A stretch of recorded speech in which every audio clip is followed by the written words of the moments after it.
भगवान बुद्ध मोदी सतराम साहब डॉक्टर भीमराव अम्बेडकर जी को नमन। मंच पर विराजमान जाग रहे और सोने वाले सभी व्यक्तियों को वंदन। पंडाल में बैठे और सो रहे तमाम लोग उपासकों को मेरा नमो बुद्धाय जय भीम। साथियों, मेरा मुख्य भाषण प्रवचन कल होगा, लेकिन पूज्य भिक्षु क्रांतिकारी प्रवक्ता है हमारे बौद्ध समाज के, मैं उनका सम्मान करता हूँ कि मैं आज बोलने के मकसद से नहीं आया, मैं निरीक्षण कर रहा था। क्यों कर रहा था निरीक्षण? मैं डेरा और बैठक भी करता हूँ कि बौद्ध गया में क्या हो रहा है, जिसकी रिपोर्ट सेंटर को भी जाती है, डीएम को भी जाती है, चीफ सेक्रेटरी को भी जाती है, उस पर एक्शन भी होता है। क्यों?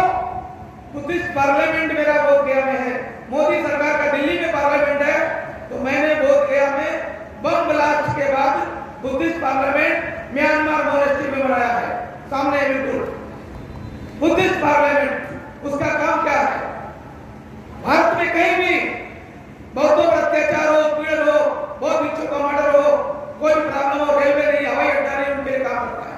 शायद आपको बता दूं, जिस पंडाल में आप बैठे हो, वंदे आनंद महादेव जी जो अखिल भारतीय भिक्षु महासंघ के चेयरपर्सन है और महाबोधि मुक्ति आंदोलन के भी चेयरपर्सन है, उनके सानिध्य में ये 2013-14 में जब मैंने देखा कि बोध गया की धरती पर आने वाले तमाम उपासकों उपासकाएं सड़कों के किनारे पड़े, कोई पीने के पानी की व्यवस्था नहीं है, भोजन की व्यवस्था नहीं है, गया प्रशासन सो रहा है, कालचक्र मैदान में कोई भी व्यवस्था नहीं थी। यहाँ पितृपक्ष मेले में करोड़ों रुपया यहाँ की बिहार सरकार और यहाँ का कलेक्टर पितृपक्ष मेले में खर्च करता है, विज्ञापन देता है दैनिक हिंदुस्तान में, कुंभ मेले में 4000 करोड़ रुपया मोदी सरकार खर्च करती है, लेकिन बुद्ध पूर्णिमा पे 1 लाख रुपया भी नहीं खर्च करती थी। मैंने क्या किया?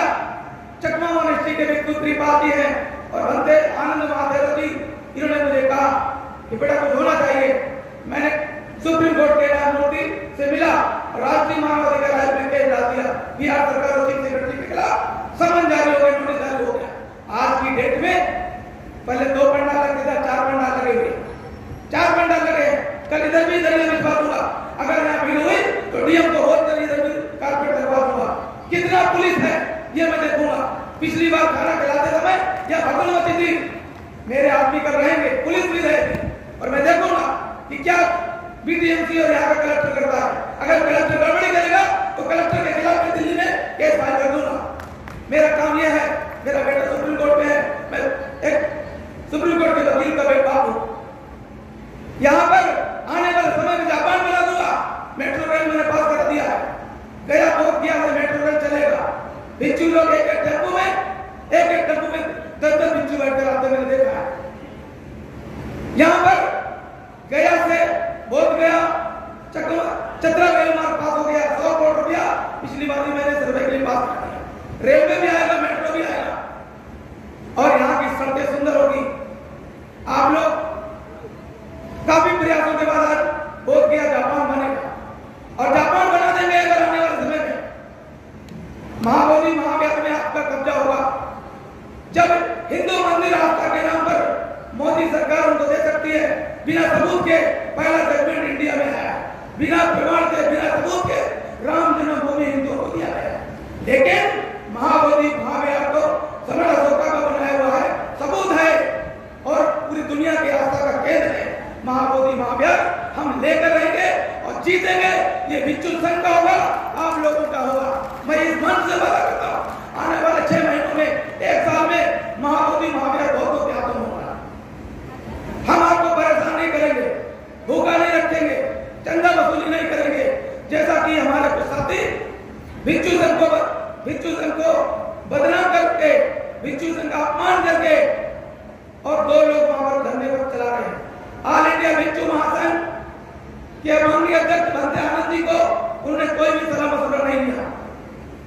अखिल भारतीय भिक्षु महासंघ के महासचिव प्रज्ञाति बोध गया, मेरे को उनसे कोई सलाह नहीं दी। कुशीनगर भिक्षु महासंघ बाबा साहब के गुरु भाई ज्ञानेश्वर मंदिर से कोई बात नहीं की, वो आए भी मेरे कहने से, उनका एक्सीडेंट हुआ, उनकी जान बच गई, 3 लाख रुपए खर्च हो गया, एक्सीडेंट हो गया, वो गुस्से में लौट गए।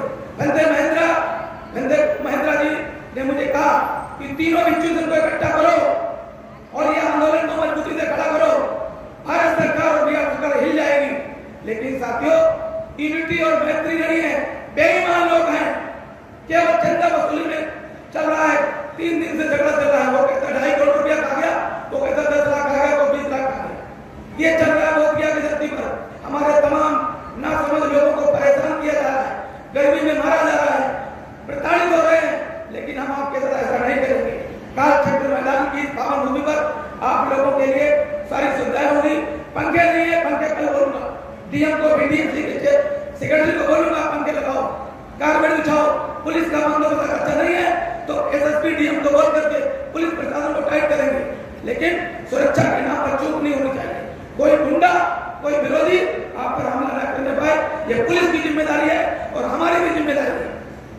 पूरा बीचू सर इस बारे में जो है पूरी तैयारी कर रहा है और हम जीतेंगे, लड़ेंगे, संघर्ष करेंगे और आने वाले समय में ये बोधगया बहुत सुंदर बहुत डिग्री होगी। बाकी का विचार मैं कल दूंगा। बड़े गुरु जी ने मुझे आदेश दिया है, आप कल बोलेंगे। पूज्य भिक्षु तेरे ज्योति ने मुझे समय दिया, उनका मैं साधुवाद करता हूँ और आशा करता हूँ कि आने वाले समय में मनते जी आप इस बोधगया में राज करेंगे। मैं अगर बहुत जिनको भी कोई परेशानी है, म्यांमार यूनिवर्सिटी में मेरा हेडक्वार्टर है, उसका ध्यान केंद्र डुंगेश्वरी में है। ये जो सड़क आप देखते हो नहीं बनी है, ये मैंने 1 महीने में गडकरी साहब से कहकर नागपुर में जो सड़क मंत्री है, प्रधानमंत्री फंड से सड़क बनवा दी, पुल बनवा दिया। आप 10 मिनट में आप डुंगेश्वरी जा सकते हो। पूरा दिन खराब होता था। 50 साल से यहाँ का बीचू तक परेशान था कि डुंगेश्वरी जाने वाली सीधी सड़क बने। आज सीधी सड़क बन कर तैयार है। यहाँ की और भी चीजों परेशानियां हैं, नाले खुले हुए हैं, मच्छर बढ़ रहे हैं, सड़कें चौड़ी नहीं है, तो उनको सब पर काम हो रहा है। यहाँ पर आप लोगों को जिंदगी देने के लिए सुपर स्पेशलिटी हॉस्पिटल बनाने की राष्ट्रपति के सामने मैंने मांग रखी है कि बोधगया में देशी विदेशी लोगों की जान जाती है। कोई बढ़िया अस्पताल नहीं है, पटना और दिल्ली जाना पड़ता है। बोधगया की धरती पर हमारे देशी विदेशी यहाँ के निवासियों के लिए सुपर स्पेशलिटी हॉस्पिटल बनना चाहिए सरकार की तरफ से। वो मैं बनवा दूंगा आप लोगों के सहयोग से, आप लोगों के भिक्षु के सानिध्य में यहाँ बढ़िया हॉस्पिटल बनेगा। आपको एम्स नहीं जाना पड़ेगा, आप दिल्ली और पटना नहीं जाना पड़ेगा, वो इलाज यहाँ पर बोधगया में होगा। ये मेरा प्रयास है।